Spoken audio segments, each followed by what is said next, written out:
আজকে আরেকটি রিজিয়ন সম্পর্কে আগে একটি ক্লাস নেওয়া হয়েছিল। তো আজকে একটি নতুন টপিক রিজিয়নের সাথে রিলেটেড, সেটা হলো delineation of functional region by flow analysis. এই টপিকটা আজকে আলোচনা করব। তো ডেলিনিয়েশন অফ ফাংশনাল রিজিয়নের ক্ষেত্রে অনেক পদ্ধতিতে এর অ্যানালাইসিস করা যায়, তার মধ্যে একটা গুরুত্বপূর্ণ হলো ফ্লো অ্যানালাইসিস।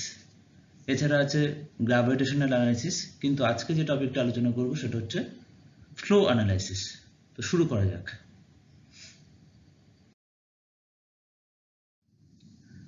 তো সেটা করার আগে আমাদের আগে জানতে হবে, যেহেতু আমরা ফাংশনাল রিজিয়নের ক্ষেত্রে করছি এটা, তো ফাংশনাল রিজিয়ন কি, ফাংশনাল রিজিয়নের ডেলিনিয়েশন করব, আগে জানতে হবে যে ফাংশনাল রিজিয়ন কি।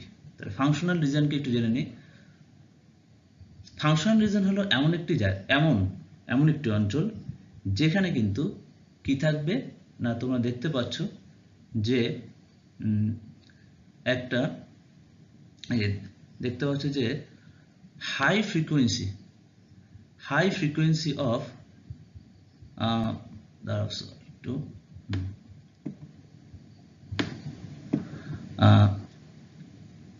তোমরা দেখতে পাচ্ছ high frequency of intra regional economic interaction. ভালো করে দেখো, high frequency of intra regional economic ইন্টারাকশনের মানে হলো যে এমন একটি জায়গা যার মধ্যে কিন্তু ব্যাপক পরিমাণে বিভিন্ন অর্থনৈতিক যে উপাদানগুলো আছে বা অর্থনীতি যার দ্বারা পরিচালিত হয়, সে সমস্ত কিছুর একটা আন্তঃক্রিয়া চলতে থাকবে কোনো একটা জায়গাকে কেন্দ্র করে, কোনো একটা ফোকাস পয়েন্টকে কেন্দ্র করে, কোনো একটা সেন্ট্রাল প্লেসকে কেন্দ্র করে, কোনো একটা নোডাল পয়েন্টকে কেন্দ্র করে। হ্যাঁ, সেখানে কিন্তু ব্যাপক পরিমাণে ইন্টারাকশন হবে, কি ইকোনমিক ইন্টারাকশন হতে পারে বা সোশিও ইকোনমিক ইন্টারাকশন হতে পারে। তো মেইনলি ইকোনমিক ইন্টারাকশন, যেহেতু এই সংজ্ঞাটা দিয়েছেন হচ্ছে দেখো তোমরা কার্লসন এবং ওলসন 2006 সালে এই সংজ্ঞাটা দিয়েছেন। তাহলে কি সেই ইকোনমিক ইন্টারাকশন না, ইকোনমিক ইন্টারাকশন হচ্ছে regarding trade of goods and services. Regarding কি ট্রেডস, তারপরে দেখো গুডস এবং সার্ভিসেস। তাহলে trade of goods and services মানে তোমরা জানো বিভিন্ন পণ্য এবং পরিষেবার সংক্রান্ত যে ব্যবসা বাণিজ্য, এগুলোর ইন্টারাকশন হবে, অথবা কমিউটিং ফ্লোস অফ লেবার মানে হচ্ছে যারা নিত্যযাত্রী, যারা একটা জায়গা থেকে ধরো গ্রাম থেকে শহরে গিয়ে বা মফস্বল থেকে শহরে গিয়ে প্রতিদিন যাতায়াত করছে কাজের জন্য, সেটাকে বলা হয় কমিউটিং ফ্লোস অফ লেবার। এবং আর একটা পয়েন্ট দেখতে পাচ্ছ যেখানে উল্লেখ করেছে উনি, হাউস হোল্ড শপিং এর জন্য কিন্তু লোক কি করবে না, একটা জায়গার সাথে আর একটা জায়গায় ইন্টারাকশন করবে ঘরোয়া জিনিসপত্র কেনার জন্য। তো এটা কে সংজ্ঞায়িত করেছেন? কার্লসন এবং ওলসন 2006 সালে। এবার আমরা যে পড়ছি যে ফাংশনাল রিজিয়নের ডেলিনিয়েশন করছি, তাহলে ডেলিনিয়েশন মানে কি আগে জানতে হবে। ডেলিনিয়েশন মানে আগে জানতে হবে। ডেলিনিয়েশন মানে হচ্ছে কি না, the action of indicating the exact position of A border of a or boundary. ধরো কি ব্যাপারটা একটু বুঝিয়ে দিই। ধরো সাপোজ ধরো এটা একটা জায়গা, এটাকে আমি বলতে পারি সেই একটা শহর। এটা কি না, এটা একটা শহর। সাপোজ ধরো এটা একটা শহর, টাউন লিখছি, বা টাউন বা সিটি, টাউন বা সিটি, এটা টাউন। এবার একে কেন্দ্র করে প্রচুর লোক বাইরে থেকে এখানে কিন্তু আসে কাজ করতে। ধরো এখান থেকে এক্ষেত্রে এতটা দূর থেকে আসে কাজ করতে, আবার এক্ষেত্রে এতটা দূর থেকে কাজ করতে আসে। তাহলে দেখো এই টাউনের উপর কিন্তু এতটা জায়গা, এইভাবে যদি আমি একটা এরিয়া নির্ধারণ করি যে ধরো এখান থেকে আসে, তাহলে দেখবে একটা এরিয়া আমরা বার করতে পারলাম যে না, এই টাউনের যে পার্শ্ববর্তী এলাকা, টাউনটাকে যদি আমি একটা নোডাল পয়েন্ট ধরি বা টাউনটাকে যদি একটা সেন্ট্রাল প্লেস ধরি, এই টাউনের মধ্যে যে ইকোনমিক ইন্টারাকশন হয় বা সোশিও ইকোনমিক ইন্টারাকশন হয়, অর্থাৎ রিগার্ডিং কি trade of goods and services, commuting flows of labour, household shopping, এই যে এগুলো যে হচ্ছে তা কতটা জায়গা জুড়ে হচ্ছে, এই টাউনের উপর কতটা জায়গা নির্ভরশীল তার পার্শ্ববর্তী এলাকার, এটা কিন্তু আমরা এটা করার জন্য কতটা জায়গা, সেই বাউন্ডারিটা কতটা, সেই বর্ডারটা কতটা, এই যে এটা হচ্ছে ডেলিনিয়েশন। ওই জন্য বলছে ডেলিনিয়েশন মানে কি, কার ডেলিনিয়েশন করছে না, ফাংশনাল রিজনের ডেলিনিয়েশন করছে, কার্যকরী অঞ্চল।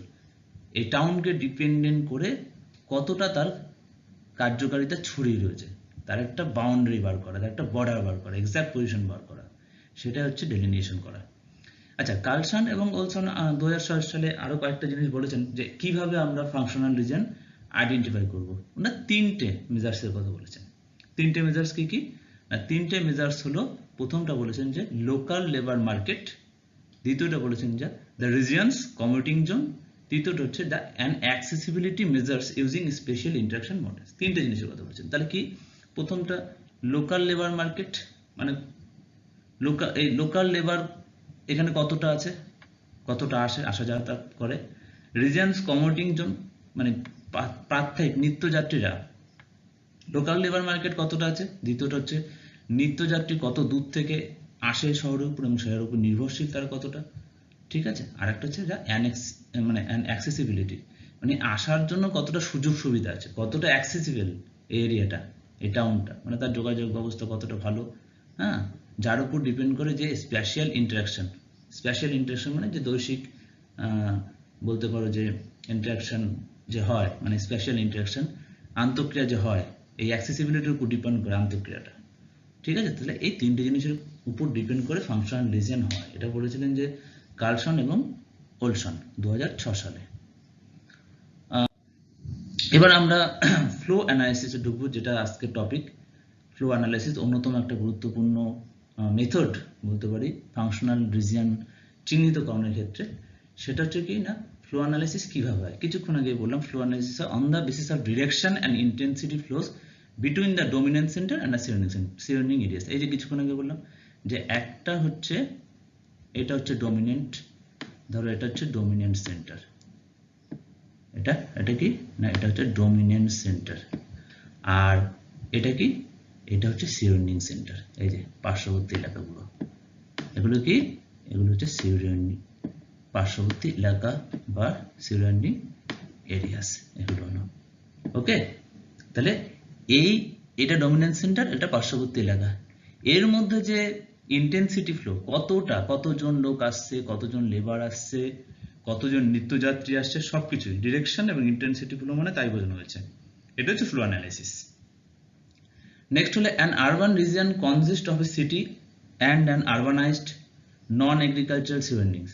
আমি কি বললাম, আরবান রিজিয়ন যদি একটা ডমিনেন্ট সেন্টার হয় এবং সে আরবান এরিয়া যদি একটা ডমিনেন্ট সেন্টার হয়, তার মধ্যে একটা শহর থাকতে পারে, হ্যাঁ, এবং পার্শ্ববর্তী এলাকায় তার মধ্যে অনেক একটা শহর থাকতে পারে, নন এগ্রিকালচারাল এরিয়া থাকতে পারে এই ডমিনেন্ট সেন্টারকে কেন্দ্র করে। পাশাপাশি কিন্তু তার মধ্যে এমন কিছু এলাকা থাকবে যেখানে ডেইলি লেবারটা এখানে আসবে, এবং তাদের সাথে একটা ডেইলি ইন্টারাকশন হবে। কিন্তু এখানে তাই বলছে, while the daily migration system includes a city, that parts of its surrounding area which has a daily interaction with the city. এটা বোন বলেছিল 1975 সালে। এটাই হচ্ছে আসলে লিঙ্ক সিটির সাথে বাড়ি এলাকার। তাহলে কি বললাম, সে ঘুরে ফিরে একই কথা, যে আরবান সেন্টার যদি একটা ডমিনেন্ট সেন্টার হয়, তাকে কেন্দ্র করে একটা শহর বেঁচে থাকে, তাকে কেন্দ্র করে প্রচুর নন এগ্রিকালচারাল যে এরিয়াগুলো থাকে আরবান সেন্টারকে, মানে মফস্বল এরিয়াগুলো, যেখানে চারপাশে একটু কম হয় সেই এরিয়াগুলো, প্লাস আরো পার্শ্ববর্তী এলাকা যেগুলো প্রতিদিন প্রচুর লোকের শহরকে কেন্দ্র করে ব্যবসা বাণিজ্য এবং অন্যান্য জীবিকা নির্বাহ করে থাকে, সেই সব কিছুর সাথে শহরের যে লিঙ্ক আপ, সেটাই হচ্ছে আসলে ফ্লো অ্যানালিসিস। এটা বলেছিলেন বোন 1975 সালে। এবার ফ্লো অ্যানালিসিস কিভাবে হতে পারে, দেখো ফ্লো অ্যানালিসিস বিভিন্নভাবে হতে পারে।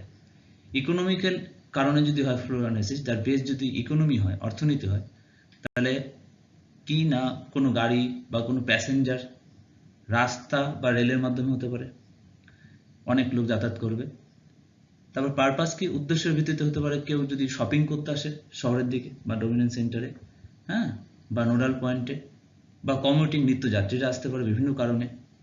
তারপরে কোনো সোশ্যাল কারণে হতে পারে কি না কোনো স্টুডেন্ট আসছে পড়াশোনার জন্য শহরের দিকে, অথবা চিকিৎসার জন্য গ্রাম থেকে প্রচুর লোক হসপিটালের দিকে আসছে, এটা সোশ্যাল কারণ হতে পারে, সোশ্যাল ফ্লো অ্যানালাইসিস বলতে পারি। আর পলিটিক্যাল ফ্লো অ্যানালাইসিস কি বলতে পারি না, ফ্লো অফ গভর্নমেন্ট এক্সপেন্ডিচার্স, হ্যাঁ, প্রচুর লোক, প্রচুর খরচ, শহর, গভর্নমেন্টের বিভিন্ন জিনিসপত্র, হ্যাঁ, বা গভর্নমেন্টের বিভিন্ন কাজের জন্য কিন্তু পলিটিক্যাল কারণে ফ্লো অ্যানালাইসিস হতে পারে।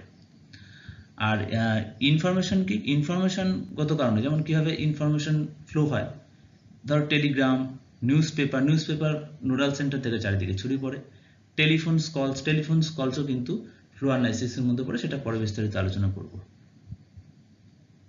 ওকে, এবার ফ্লো অ্যানালাইসিস এর একটা গ্রাফ থিওরির মাধ্যমে ফ্লো অ্যানালাইসিস করা যেতে পারে। কি না, গ্রাফ থিওরির মাধ্যমে কি করা হয় না, ইকোনমিক, সোশ্যাল যে ক্রাইটেরিয়াগুলো আছে, এই ক্রাইটেরিয়ার উপর একটা এদের মধ্যে একটা ইন্টারাকশন হয়, এবং তার বেসিসে কিন্তু ফ্লো অ্যানালাইসিস হতে পারে। যেমন সেটা করা যায় কিসের মাধ্যমে, টেলিফোন কলের মাধ্যমে, যেমন টেলিফোন কল হয়, হ্যাঁ, সেটা কিন্তু একটা অ্যাকচুয়ালি এই গ্রাফ থিওরির মাধ্যমে ব্যাখ্যা করে যেতে পারে। আবার দেখো, এই ফ্লো অ্যানালাইসিসকে আবার আমরা ম্যাট্রিক্সের মাধ্যমে ব্যাখ্যা করতে পারি, সেটা পরবর্তীতে করছি, পরবর্তী স্লাইডে। দেখো এইখানে যে টেলিফোন কলের কথা বললাম গ্রাফ থিওরিতে, যে টেলিফোন কলটাকে কিন্তু আমরা একটা উদাহরণ হিসাবে রেখে আমরা কিন্তু এই ফ্লো অ্যানালাইসিসটাকে ব্যাখ্যা করতে পারি। তো কি না, এখানে দেখো পার ডে হিসাবে প্রত্যেকটা সেন্টার, এ একটা সেন্টার বা একটা জায়গা, বি, সি, ডি, ই, প্রত্যেকটা আলাদা আলাদা জায়গা, এবং প্রতিদিন কতগুলো কল যায়। দেখো এ থেকে বিতে 40টা কল যায়, ডিতে 20টা কল যায়, তাহলে এ থেকে বি এবং ডিতে 20 যায়, মোট কটা যাচ্ছে 60টা। ঠিক আছে, তো তাহলে শুধু এর পরিপ্রেক্ষিতে হিসাব করলে 10টা, মানে এ থেকে টোটাল 10টা যায়। আবার বি, দেখো এর সাথে কিন্তু আর বি থেকে, তাহলে শুধু বি থেকে 10টা যায়, মানে এ থেকে বিতে যায় আর ডিতে যায়, আর কোনো জায়গায় যায় না। আবার বি থেকে এতে আসে, তাহলে অন্য কোনো সেক্টর থেকে শুধু এতে আসে কটা, 10টা। তাহলে এইভাবে যদি দেখি যে সব হিসাব করি, তাহলে দেখতে পাবো সবচেয়ে বেশি ইন্টারাকশন হয় ডিতে সবচেয়ে বেশি ইন্টারাকশন হয়। তাহলে হিসাবটা কিভাবে হবে, যে এ থেকে বিতে যায় 40টা, ডিতে যায় 20টা, তার হিসাবে 60টা। কিন্তু এতে কটা আসে, এ বাদে এতে কটা আসে, এ বাদে শুধুমাত্র বি থেকে 10টা আসে। তাহলে সেদিক থেকে দেখতে গেলে এই যার কম সেগুলো হচ্ছে সবচেয়ে টারসারি নোডের মধ্যে পড়বে, আর যার সবচেয়ে বেশি, দেখো কার সবচেয়ে বেশি, এই যে 250। তাহলে কার সবচেয়ে বেশি, ভালো করে দেখো, 250টা হচ্ছে কি সবচেয়ে বেশি, 250 হচ্ছে কে, 250 হচ্ছে ডি, 250 কে ডি হচ্ছে প্রাইমারি নোড। এই যে ডি হচ্ছে কি প্রাইমারি নোড, দেখ এর এরিয়াটাও কি অনেক বড়, প্রাইমারি নোড, এর মধ্যে সবচেয়ে বেশি ইন্টারাকশন হয়। এবার তারপরে দেখো কাদের মধ্যে ইন্টারাকশন হয়, দেখো তারপরে যার ইন্টারাকশন সবচেয়ে বেশি হয়, দেখো ডি এর পরে বেশি ইন্টারাকশন হয়, দেখো বিতে ইন্টারাকশন হয়, বিতে 100, দেখো বি হচ্ছে সেকেন্ডারি, হ্যাঁ। তারপরে দেখো ইতে ইন্টারাকশন ভালো হয়, ইতে 60, হ্যাঁ, ইও কিন্তু সেকেন্ডারি নোড। আবার দেখো 40 আছে, 40 কার আছে, 40 আছে জি এর 40, জিও কিন্তু সেকেন্ডারি, দেখতে পাচ্ছ, হ্যাঁ। তাহলে জিও সেকেন্ডারি, এগুলো হচ্ছে সেকেন্ডারি। এবার দেখো এই যে যারা টার্সিয়ারি আছে, যারা টার্সিয়ারি আছে তাদের কিন্তু সংখ্যা অনেক কম। যেমন সি এর সাথে দেখো, আগে বলি এর সাথে ডি এর কিন্তু সরাসরি সম্পর্ক কত, 20, আর বি এর 40। তাহলে দেখো এর সাথে বি এর হচ্ছে 40 আর ডি এর হচ্ছে 20, কিন্তু বি এর সাথে ডি এর আবার সম্পর্ক হলো, বি এর সাথে ডি এর কিন্তু ইন্টারাকশন 60, তাই দেখো বি কিন্তু ডি এর কাছাকাছি। এর কিছু লোক আবার বি এর উপর নির্ভরশীল, বি আবার ডি এর উপর নির্ভরশীল, এইভাবে পরস্পর সম্পর্কিত। এটা যদি দেখো তুমি এই সার্কেলটা, এই জায়গাটা দেখো, এই জায়গাটা দেখো, যে বি এর কথাটাই বলি, এ দেখো এই যে এ বি এর সাথে 40, আবার এ ডি এর সাথে 20, তার মানে হচ্ছে বি এর সাথে সবচেয়ে বেশি ইন্টারাকশন করে, কারণ ডি এর সাথে দূরত্ব, অ্যাক্সেসিবিলিটি কিন্তু কম, বেশি, মানে দূরত্ব বেশি, তাই এর সাথে মানে ডি এর ইন্টারাকশন কম। বি যেহেতু কাছে, এখানে অনেক সুযোগ সুবিধা পাওয়া যায়, তাই এর সাথে বির ইন্টারাকশন ভালো। কিন্তু বি আবার ডি এর উপর ডিপেন্ডেন্ট, তাই পরোক্ষভাবে এও কিন্তু বির উপর ডিপেন্ডেন্ট, তাই পরস্পরের সাথে সবার সম্পর্কিত। এইভাবেই কিন্তু ব্যাপারটা করা হয়েছে। তাহলে যার সাথে যত বেশি ইন্টারাকশন সে প্রাইমারি নোড, তার থেকে একটু কম সেকেন্ডারি নোড, তার থেকে একটু কম টারসারি নোড। এই হিসাবে কিন্তু এটা এই ফ্লো অ্যানালাইসিস করা হয়েছে। এটা একটা টেলিফোন কলস ম্যাট্রিক্সের মাধ্যমে দেখানো হয়েছে। তো তোমরা যদি বুঝতে না পারো কোনো কিছু, তোমরা আমি এটা ইউটিউবে দিচ্ছি, তোমরা কমেন্ট সেকশনে তোমরা কিন্তু প্রশ্ন করতে পারো, আমি চেষ্টা করবো আমার সাধ্যমতো বোঝানোর।